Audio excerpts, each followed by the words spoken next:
Good morning everyone and good morning from Dharamshala. কালকের ভিডিওটা আমি এন্ড করতে ভুলে গেছিলাম। ঠিক আছে, কালকে আমি হোটেলটা দেখিয়েছিলাম। আমাদের হোটেলের নাম হচ্ছে পাইন ভ্যালি ইন ধর্মশালা। রুমটা আর দেখানো হয়নি, আজকে রুমটা হালকা করে দেখিয়ে দিচ্ছি, আর তার সাথে রুমের সাথে যে ভিউ ধর্মশালা সেটা। আর দেখতে পাচ্ছি একদমই রেডি হয়ে ভিডিওটা স্টার্ট করছি, কোথায় যাচ্ছি সেটাও বলছি। তো এটা আমাদের রুমের এন্ট্রি গেট, বাঁদিকে আছে ওয়াশরুম, এদিকে আছে টিভি, সিটিং অ্যারেঞ্জমেন্টও আছে, এখানে বসে আমাদের ব্রেকফাস্ট দিয়ে দিয়েছে, খাওয়া দাওয়ার ব্যবস্থা। ডান দিকে আছে বেড, আর এদিকে আছে আমাদের রুমের থেকে ভিউ। দাঁড়াও একটু দেখিয়ে দিই, এইটা হচ্ছে ভিউ। বাইরে ব্যালকনি আছে, যাওয়া যায়, বাট আমি এখন যাচ্ছি না, পরে এসে তোমাদের দেখিয়ে দেবো। আমরা বেরিয়ে গেছি, এখন আমরা যাচ্ছি ধর্মশালা থেকে জ্বালামুখী টেম্পল। তো আমরা আজকে শুধু জ্বালামুখী না, সাথে যাব কাংড়া ফোর্ট, কাংড়া মিউজিয়াম, কিন্তু সেটা ফেরার পথে। যদিও আমরা এখন কাংড়া হয়েই যাব। ধর্মশালা থেকে কাংড়ার ডিস্টেন্স মোটামুটি 8 থেকে 9 কিলোমিটার, আর আমরা এখন আছি মোটামুটি 5 কিলোমিটার ডিস্টেন্সে। আর একটা জিনিস বলে রাখি, এখানে কিন্তু ঠান্ডা অনেকটা কম কাসল সব জায়গা, বাকি জায়গা যেগুলো আমরা ঘুরে এসেছি তার তুলনায়। আমরা কাল রাতে যখন আমি ঘুমিয়েছি 11:30টায়, তখন লাস্ট টেম্পারেচার ছিল কিন্তু 13 ডিগ্রি। এখনও সকালবেলা থেকে খুব ভালো রোদ উঠে গেছে, জাস্ট একটু ঠান্ডা হাওয়া আছে বলে আমি এইসব এত লাগিয়ে পড়ে টরে আছি। দেখে ভেবো না যে এখানে কিন্তু বেশি ঠান্ডা, এখানে একদমই ঠান্ডা নেই। আমরা চলে এসেছি ব্রজেশ্বরী টেম্পলের রাস্তায়, একদম কাংড়াতে এই মন্দিরটা। এটা হচ্ছে মন্দিরের মেন রাস্তা। মন্দিরে ঢোকার আগেই বাঁদিকে জুতো ঘর পেয়ে যাবে, সেখানেই জুতো রাখবে। আর ফাইনালি আমরা ব্রজেশ্বরী মন্দিরে চলে এসেছি। তো এটা হচ্ছে ব্রজেশ্বরী টেম্পল, মুখ্য দ্বার ঢোকার জন্য।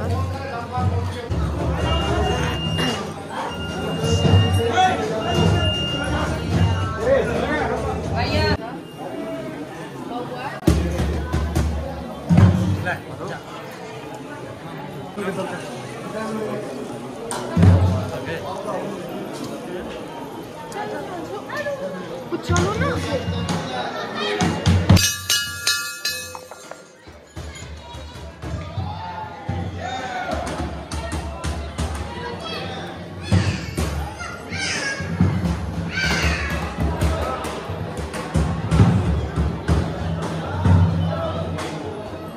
এখানে অন্য সময় মেবি অনেক লাইন হয়, সেই জন্য বাইরে কিন্তু লাইন লাগার ব্যবস্থা আছে। বাট এখন আমরা ডিরেক্ট সামনে দিয়ে গেটেই ঢুকেছি, যেখানে লাইন কিন্তু নেই, অল্প ছোট্ট লাইন আছে, আমরা দাঁড়িয়ে আছি লাইনে। আর একদম ভেতরে মন্দিরের গর্ভগৃহে কিন্তু যাওয়া যাচ্ছে। এখানে বাইরে সবাই মানসা করে যে বাঁধে, সেটা বাঁধাও আছে এখানে, আমি দেখাচ্ছি। বাইরে একটা বড় বট গাছ আছে।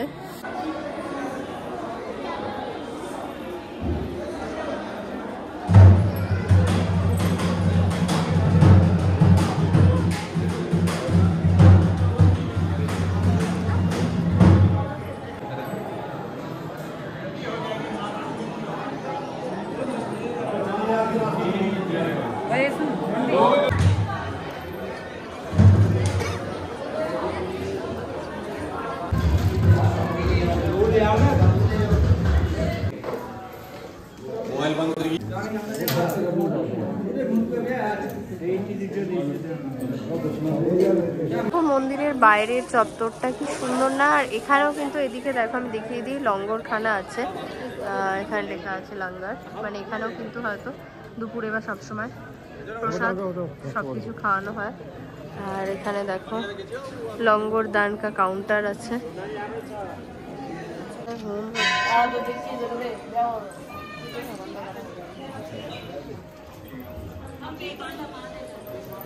এখানে দেখো মন্দির চত্বরটা একবার দেখে নাও, বিশাল বড় এবং খুব সুন্দর। আর এইদিকে দেখো বটের ঝুড়ি থেকে বটের গায়ে সব জায়গায় কিন্তু মানসা করে সবাই বেঁধে গেছে। প্রচুর লোক এসছে, মানে প্রচুর, মানে একটু জেনারেলি নর্মালি যা ভিড় হয় শুনলাম তার থেকে অনেকই কম। এই যে বাইরে দেখো, এই যে এই জায়গাগুলো দেখছো, এই পুরো জায়গাগুলো কিন্তু লাইন থাকে। সেম কিন্তু ওই পাশটাতেও আছে এরকম, যখন বিশেষ বিশেষ পুজোর দিনে প্রচণ্ড পরিমাণে লাইন হয়।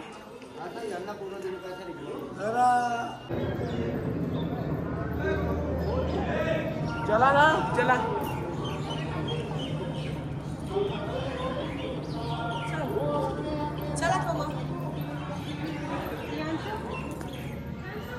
মন্দিরের বাইরে দেখো প্রচুর দোকান আছে, এখানেও কিন্তু ডালা পেয়ে যাবে। আবার মন্দিরের সামনেও দোকান আছে, ডালা বিভিন্ন দামের হয়, 100, 200, 250।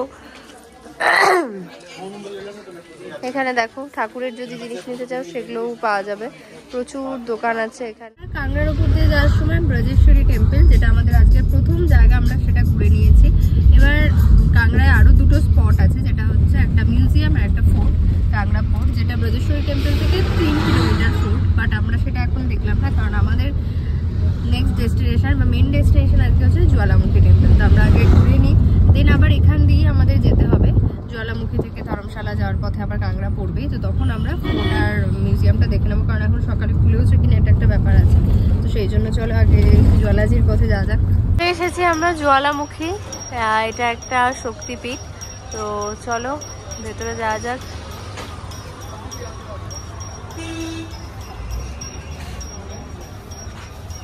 রাস্তাটা দেখো অনেকটা কিন্তু কাংড়া ব্রজেশ্বরী টেম্পলের মতোই। এখান দিয়ে আবার একটা রাস্তা গেছে, এখানে হোটেল আছে।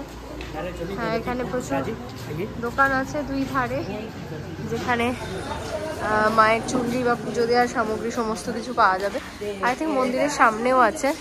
আর এই রাস্তা দিয়ে অটোও যায়, যদি হেঁটে যেতে না চাও অটোও নিতে পারো। আমরা হেঁটেই যাচ্ছি যেহেতু মন্দিরে যাচ্ছি। চলো। এই দেখো ডালার দোকান, আমরা এখান থেকে ডালা নিয়ে নিলাম, কারণ এর আগে দেখছি দোকানের সংখ্যা একটু কিন্তু কম। তো ডালা মা নিয়ে নিয়েছে হাতে। আর এখানে জুতোও খুলে রেখে যেতে পারবে, সামনে হয়তো জুতো খোলার ঘর থাকবে, বাট তো আমরা এখানে খুলে নিলাম। সামনে পৌঁছে গেছে একদম।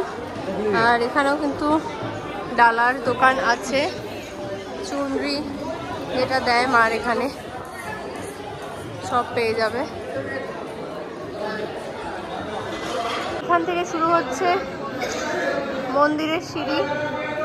চলো।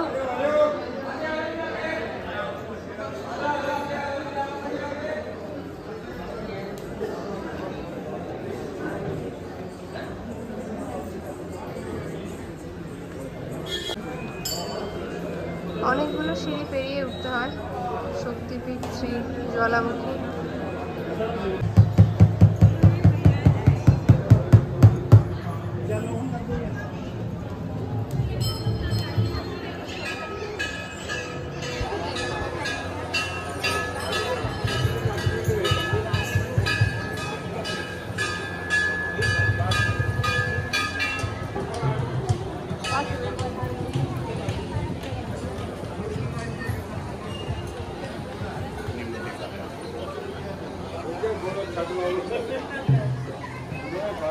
লাইনে ঢুকে পড়েছি আমরা মন্দিরে যাওয়ার জন্য।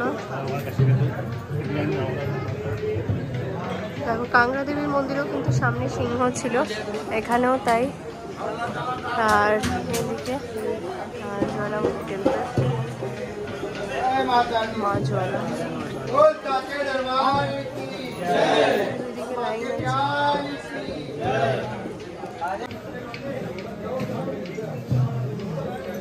ये अपनी बहनों से प्रार्थना है कि माता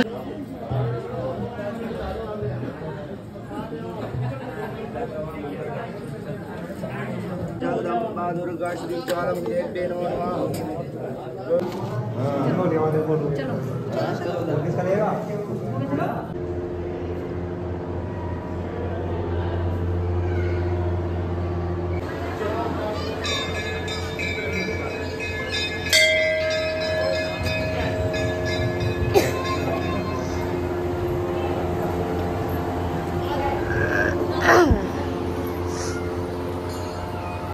মেন জ্বালামুখী মন্দির দর্শন করে নিয়েছি আমরা। আর মন্দিরের আশেপাশে অনেক মন্দির থাকে ছোটখাটো, সেই মন্দিরগুলোও দেখা হয়ে গেছে।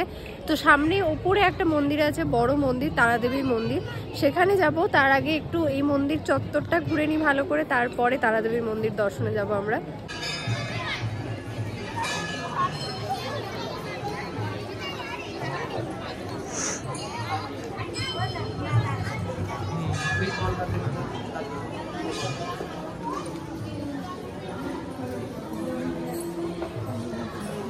সাথে মায়ের মন্দিরের ভেতরের এই জায়গাটা দেখো, এটা কিন্তু বেশ সুন্দর করা।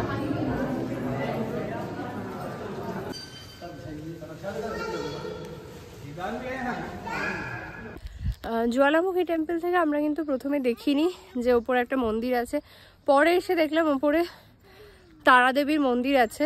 তো সেটাই কিন্তু অনেকগুলো সিঁড়ি উঠে আসতে হয়, বাট ওপরে আসলে বেশ ভালো লাগবে। ওপর থেকে মোটামুটি জ্বালামুখী টেম্পলটা দেখা যাচ্ছে, পুরো নিচটা খুব সুন্দর লাগছে। তারও পরে আমি নিচে গিয়ে দেখাচ্ছি, তারাদেবীর মন্দির থেকে এক সাইডে একটা সিঁড়ি উঠে আসছে, সেখান দিয়ে আসলে 1 কিলোমিটার পর আছে ভৈরব বাবা টেম্পল। তারও 2.5 কিলোমিটার পরে আছে মনে হয় টেরা মন্দির। তো আমরা ভৈরব বাবা টেম্পলে যাওয়ার জন্য এসেছি। সিঁড়ি থেকে প্রচুর সিঁড়ি ছিল, সেই সিঁড়ি দিয়ে ওঠার পর মোটামুটি 600 মিটার, এখনও 400 মিটার মতো বাকি আছে। এখান থেকে সমতল রাস্তা পেয়েছি, আমরা যাচ্ছি হেঁটে হেঁটে মন্দিরের দিকে। রাস্তাটা দেখিয়ে দিই। এখন আমরা যাচ্ছি, দিদি আসেনি, ও তারাদেবী মন্দিরেই আছে।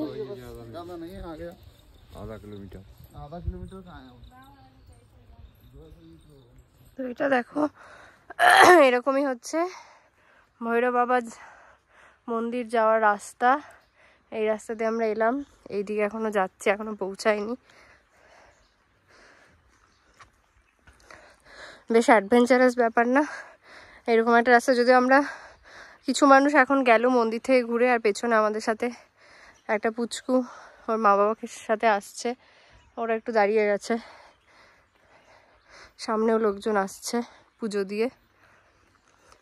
বেশ দেখা পেয়ে গেছি ভৈরব মন্দিরের। এটা হচ্ছে প্রাচীন মন্দির, ভেতরে নতুন মন্দির আছে, চলো যাওয়া যাক। প্রাচীন মন্দির ভৈরব কা।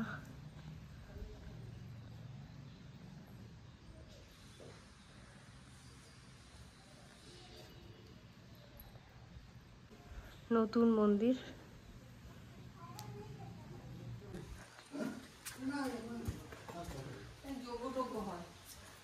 হ্যাঁ, যজ্ঞ হয়, হবন হয়, সেই ঘর।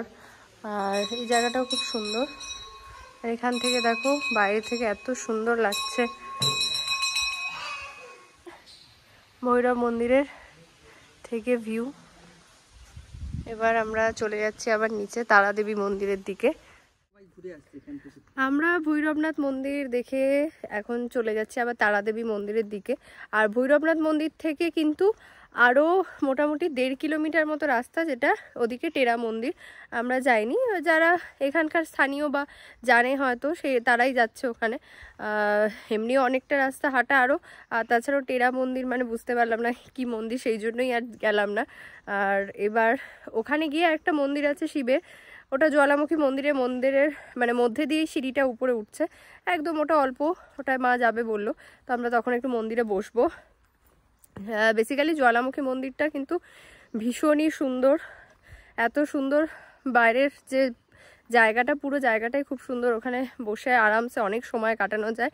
আর তারাদেবী মন্দির থেকে আমি নিচে জ্বালামুখী মন্দিরের যে ভিউটা সেটা দেখাইনি, এখন ফিরে যাচ্ছি তারাদেবী মন্দির থেকে ওই ভিউটা তোমাদের দেখিয়ে দিয়ে নিচে আমরা নেমে যাব জ্বালামুখী মন্দিরে। জ্বালামুখী কিন্তু একটা শক্তিপীঠ, সতীপীঠ, মানে 51টা পীঠের মধ্যে একটা পীঠ, যেখানে পড়েছিল মায়ের জীব। তো যেখানে মেন গর্ভগৃহ সেখানে কিন্তু অখণ্ড জ্যোতি সেখানেও জ্বলছে, যেখানে মেনলি মায়ের জীব পড়েছিল। তো সেখানে নিচের দিকে তাকালেই দেখতে পাবে একটু, মানে আমি ওখানে অন্ধকার এতটাই নিচটায় যে ভালো করে দেখা যাবে না, বাট তাও প্রথমে গণেশের সুরের মতো মনে হলো। বাট বেসিক্যালি ওইখানটাতেই পড়েছে মায়ের জীব, যেখানে অখণ্ড জ্যোতি জ্বলছে, এবং পেছনে মায়ের একদম ঠিক যেখানে মায়ের জীব পড়েছে তার পেছনেই একটা জায়গা যেখানেও কিছু জ্যোতি আছে, অখণ্ড জ্যোতি, যেটা মেন। দেখো আমরা সিঁড়ির কাছে পৌঁছে গেছি, যেটা নেমে যাচ্ছে তারাদেবী মন্দিরের দিকে। এই সিঁড়ি দিয়েই আমরা উঠেছিলাম, উঠে এই দেখো ওই লাস্ট ওখান থেকে কিন্তু শেষ, ওখান দিয়েই হচ্ছে রাস্তা, মেন রাস্তাটা। আর এখান দিয়ে চলে এসেছি অলমোস্ট আমরা তারাদেবী মন্দিরের কাছে। গেছি আমরা তারাদেবী মন্দিরে, এটা হচ্ছে তারাদেবী মন্দির। এখান থেকে দেখো নিচে জ্বালাজি মন্দিরও দেখা যাচ্ছে। ভৈরব বাবা মন্দির আর টেরা মন্দির কিন্তু এই যে এই সিঁড়িটা উঠছে, এই যে তারাদেবীর মন্দিরের একদম সামনে থেকে, এখান দিয়ে গেলেই তোমরা ইজিলি চলে যেতে পারবে। যাওয়ার রাস্তাটা তো আমি অলরেডি তোমাদের দেখিয়ে দিলাম।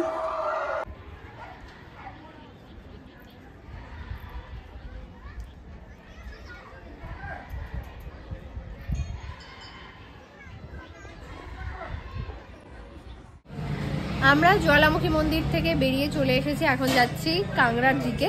তো আরেকটা জায়গা, যে জায়গাটা আমি যাইনি, সেটা হচ্ছে মন্দিরের মধ্যে থেকে দেখতে পাবে জ্বালামুখী মন্দির থেকে লাল শিব মন্দির বা লাল শিব, হ্যাঁ, যেটা একদম মন্দির থেকে বেরোনোর যে সিঁড়িটা, সেই সিঁড়ি থেকে বেরিয়েই ডান দিকে আরেকটা সিঁড়ি উঠছে, যেটা স্ট্রেট চলে যাচ্ছে লাল শিব মন্দিরের দিকে। ওখানে কিন্তু পাণ্ডবদের গুহা, মানে পাণ্ডবরা অজ্ঞাতবাসের সময় যে পাণ্ডবের অজ্ঞাতবাসের সময় কিন্তু ওরা এখানে ছিল গুহা বানিয়ে। তো সেই গুহাটা এখনো আছে একদম লাল শিব মন্দিরের সামনেই। তো সেটা আমি যাইনি, মা গেছিল, মা দেখে এসছে, তো সেই জন্য আর ভিডিওতে দেখাতে পারলাম না, বাট তোমাদের সাথে শেয়ার করে দিলাম। তোমরা আসলে যাতে জায়গাটা অবশ্যই যাও, দেখো। আর আমরা এখন দাঁড়িয়েছি একটা রাস্তার মাঝখানে একটা জায়গায়, একটা ধাবা, বৈষ্ণবী পাঞ্জাবি ধাবা, যেখানে একটু লাঞ্চ করব, কারণ মা আজকে সকালে কিছু খেয়ে আসেনি, যেহেতু মন্দিরে আসবে বলে। তো একবারে মা দুপুরে লাঞ্চটাই করে নিচ্ছে, কারণ 2টো বেজে গেছে অলমোস্ট। আর আমরা সকালে জাস্ট ব্রেড বাটার খেয়ে এসেছিলাম, সেই জন্য আমাদেরও লাঞ্চের টাইম হয়ে গেছে, খিদে পেয়ে গেছে। এখানে কিন্তু পিওর ভেজ, রাস্তায় আস্তে আস্তে ছোটো ছোটো অনেক দোকান পাবে। ইভেন ওই গোটা রাস্তাটাতে, জ্বালামুখীর গোটা রাস্তার মধ্যেও প্রচুর দোকান ছিল, ফলের রস থেকে শুরু করে সবই পাওয়া যাবে, বাট আমরা ওখানে খাইনি, সেই জন্য এখানে এসে খাচ্ছি। আমরা এখন আছি কাংড়া ফোর্ট এবং কাংড়া ফোর্ট সংলগ্ন মিউজিয়ামের মধ্যে। তো এখানে একটা জিনিস বলে দিই, মিউজিয়ামটা কিন্তু 5টায় বন্ধ হয়ে যায় বিকেল, তো 5টার আগে তোমাকে আসতে হবে। এখানে প্রচুর বাদরও আছে। আর আরেকটা জিনিস, এখানে কিন্তু অনলাইন টিকিট কাটতে হবে, আমি বেরোনোর সময় দেখিয়ে দিচ্ছি। ওখানে একটা স্ক্যানার দেওয়া আছে, সেটা তুমি যদি স্ক্যান করো গুগল থেকে, দেন তোমাকে কিন্তু কিউআর কোড থেকে, চলো লিঙ্কে ক্লিক করে অপশান আসবে, সেখানে তোমরা কজন আছো সব কিছু ডিটেলস দিলে পে করে ইউপিআই নিতে পারো, পার পারসন 20 রুপিস। তো আমরা এখন আগে মিউজিয়ামটা দেখে নিচ্ছি, দেন যাচ্ছি ফোর্টে। হচ্ছে মিউজিয়াম, কাংড়ার মিউজিয়াম, পেছনে দেখো ফোর্ট দেখা যাচ্ছে, খুব সুন্দর লোকেশনটা এখানে। তো এখানে দেখো কি দারুণ একটা লোকেশন আর কি দারুণ ভিউ, এখানে দারুণ লাগছে না? মিউজিয়ামের পাশ দিয়ে চলে আসছে সোজা রাস্তা, যেটা দেখো চলে যাচ্ছে ফোর্টের দিকে। এই যে সোজা রাস্তাটা চলে আসছে, এখান দিয়ে কিন্তু সামনে ফোর্ট। আর এখানে ফোর্টের গেটটা পুরনো, যেহেতু এখন নতুন করে কনস্ট্রাকশনের কাজ চলছে, সেই জন্য এখানে বাঁশ বাঁধা আছে। নিচে দেখো দরজা, গেট লাগছে না, সেই জায়গাটা একটু ঠান্ডা ঠান্ডা ভাব লাগছে।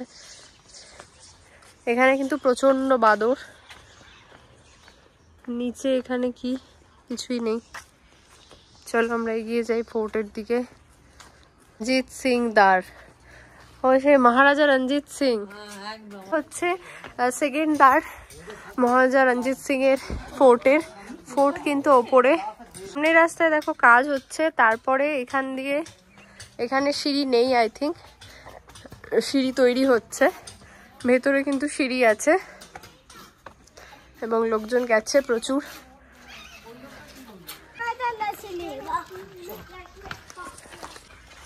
দেখো এখান দিয়ে ইন্ডিয়ার ফ্ল্যাগটা কি ভালো লাগছে। আর এখান দিয়ে উঠছে ফোর্টের রাস্তা, সিঁড়ি মাত্র আমরা এসছি, আর উপরে এতটা যাওয়া। এটা হচ্ছে মহারাজা রঞ্জিত সিং এর দুর্গ। দেখো অনেকটা চলে এসেছি ওপরে। এখান থেকে দরজার পর দরজা, যেরকম হয় আর কি রাজা মহারাজাদের। এটা হচ্ছে জাহাঙ্গীরি গেট, জাহাঙ্গীরি দরওয়াজা।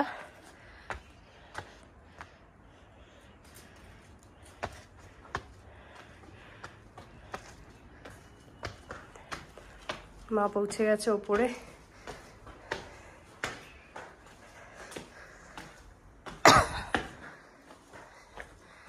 এটা খানিকটা আমার রাজস্থানের কোনো একটা ফোর্টের সাথে খুব মিল লাগছে। বাইরেটা দেখো,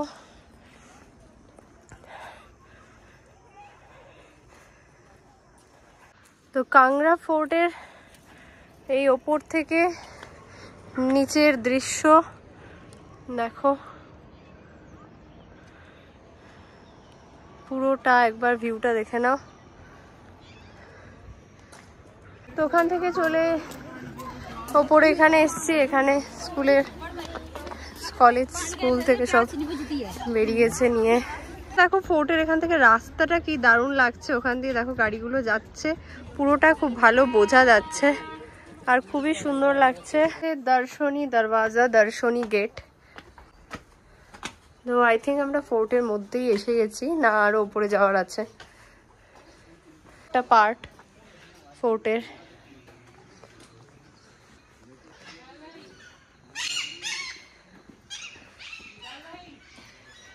আছে দেখো মা অম্বিকাজি টেম্পল। এইটা দেখো এখান থেকে ফোর্টটা ঠিক এরকম লাগছে দেখতে। ওই ওপরে একটা মন্দিরও আছে ওই পাহাড়ের চূড়ায়। চলো আর দেখো ওইখানে একটা সিঁড়ি আছে যেখান দিয়ে মা উঠছে, তার পাশে এখানে এসে মাঝে একটা সিঁড়ি, এখান দিয়ে একটু ছোট্ট সিঁড়ি গিয়ে মাঠের মতো। তো আমরা এই জায়গাটাতে উঠছি যেহেতু ওপরে ওঠা, মাঝে মাঝে কিন্তু এখান দিয়ে আবার ওই মাঠটার ওখানে যাওয়া যায়, এখান দিয়ে ওখানে যাওয়া যায়। এখন আছি কাংড়া শহরের মধ্যে, কাংড়ার ওপর দিয়ে যাচ্ছি, কাংড়া ফোর্ট টোর্ট সব ঘুরে। একটা ঘটনা তোমাদের সাথে আজকে যেটা হয়েছে সেটা শেয়ার করি। তো সেটা হচ্ছে যে আমরা আজকে দুপুরে যেখানে খেতে গেছিলাম সেখানে তো তোমাদের বললাম যে আমরা কোথায় দাঁড়িয়েছি খেতে। তো অনেকক্ষণ হয়ে যাচ্ছে, আমাদের খাবার কিছুতেই সার্ভ করছে না, সেই জন্য বাধ্য হয়ে আমরা উঠে এলাম। দেখলাম আমাদের পরে অনেকে এসছে, তাদের খাবার দাবার সব সার্ভ করে দিচ্ছে। তো সেই জন্য ওখানে এসে আর আমাদের কিছু খাওয়া হয়নি, মানে দুপুরে লাঞ্চ কিছু করাই হয়নি, সকালেও সেরকম আমরা কিছু খাইনি। দেন এসে আমরা কাংড়া ফোর্ট মিউজিয়াম সব ঘুরে নিয়েছিলাম, কারণ 5টার মধ্যে মিউজিয়াম তো বন্ধ হয়েই যাবে, ফোর্টটাও বন্ধ হয়ে যাবে কিছুক্ষণ পরেই। ঘুরে টুরে এসে কাংড়ায় এখানে একটা জায়গায় 3-4টে পরপর রেস্টুরেন্ট ছিল পাঞ্জাবি ধাবা, সেখানে আমরা খেলাম। যাদের একটা আমরা খেলাম সাই পাঞ্জাবি ধাবায়, ওদের মানে ব্যবহারটাও ভীষণ ভালো আর খাবার দাবারও খুব ভালো। গোলাপ জামুন ছিল ওদের স্পেশাল, সেটা আমরা সাউথ ইন্ডিয়ানই খেয়েছি, আর গোলাপ জামুনগুলো ভীষণই ভালো ছিল, নিয়েও নিয়েছি সাথে করে। আর কাংড়া শহরটা কিন্তু বিশাল বড়, প্রচুর কিছু আছে এখানে। যদি শপিং করার কিছু থাকে কারোর, তারা কিন্তু কাংড়াতে করতে পারো, ধর্মশালাতেও পেয়ে যাবে। তো কাংড়াতে ভালো ভালো দোকান আছে যেখান থেকে শপিং করতে পারো। বাড়িতে চলে এসেছি আমরা, আর এসে চা নিয়ে বসে গেছি। বাইরে থেকে যদিও চা খেয়ে এসেছি, আর ধর্মশালা কিন্তু ঠান্ডাটা একটু কম, বাট সন্ধ্যের পর থেকে একটু হাওয়া দেওয়া শুরু করে, একটু ঠান্ডা ঠান্ডা লাগছিল। আর আমাদের আজকেও ধর্মশালায় স্টে, কালকেও নাইট স্টে আছে ধর্মশালায়। তো এখন চাটা খাচ্ছি, একটু পরে এখানে তাড়াতাড়ি দিয়ে দেয় ডিনার, মোটামুটি 8:30-9টার মধ্যে দিয়ে দেবে। তো ডিনারটা দিলে দেখাচ্ছে আজকে ডিনারে কি আছে, চলো।